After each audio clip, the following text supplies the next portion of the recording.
Please give a big round of applause to Mr. Michael Campion. Good morning, ESF. Good morning. At some point in our lives, we all decide that we've had enough. Luckily for me, that moment arrived 25 years ago, when I was just 15 years old, and I decided that I'd had enough of my crippling shyness, of my introversion, of my refusal and fear to speak my voice in social situations. And I taught myself everything I possibly could about the power of communication.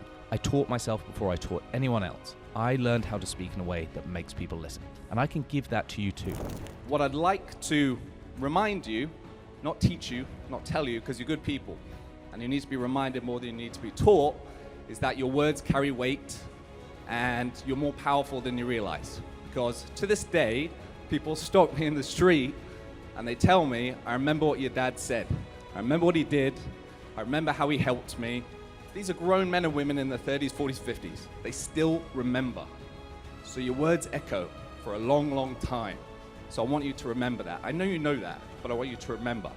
For the last 25 years, I've been obsessing over how to say the right thing in the right way at the right time, so that it actually lands. Not just to inform people, but move them, to shift minds, to stir emotion, and to change the temperature in a room. I didn't learn this in a textbook, though I may have drawn from all the wisdom of those that came before me. I learned it in the arena. For the last 25 years, I've been studying, I've been synthesizing, I've been applying the lessons and principles of the very best speakers in the world, the most compelling communicators, the most polished performers, to really understand what makes them hold a room in a way that others cannot. And what I love doing now, having learned the skills and underlying techniques of the world's very best communicators, is giving this gift of communication to others. Once I figured it out for myself, I made it my mission to help others do the same. I've trained teams at many of the world's most famous global brands. I've coached private clients, everyone from business owners to government officials to presidents of multinationals. I am a secret weapon behind the scenes. You will never see me, but I am there. I'm in the background. I'm helping them craft their story, shape their narrative, and teach them how to speak on stage and off stage with clarity, with precision, and with charisma. Stack the odds in your favor. When I'm coaching people on how to present, on how to pitch, I always tell them to really bring the energy. Bring the energy, because you never know. You never know who is in the room. You can't know where the real power resides. So always act as if. Act as if there is someone in that room who has the power to change your life. Because one day, there will be. Despite being a professional speaker for 14 years now, for a long time I actually resisted teaching persuasive communication. Not because I didn't understand it, but because I did. I knew exactly the power that a great communicator can hold over an audience. You see them. They win elections, they build brands, they move financial markets, just through the power of words alone.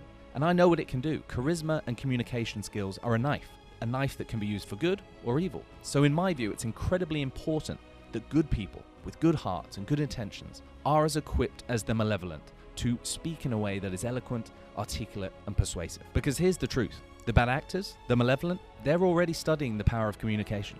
They've read the books, they've watched the talks, they are running the scripts, and they know exactly how to influence because they want to win. They will always be incredibly motivated to win. So if nobody teaches the good people, people with integrity, with good hearts, with ideas worth hearing and worth sharing, then those ideas, they go unheard.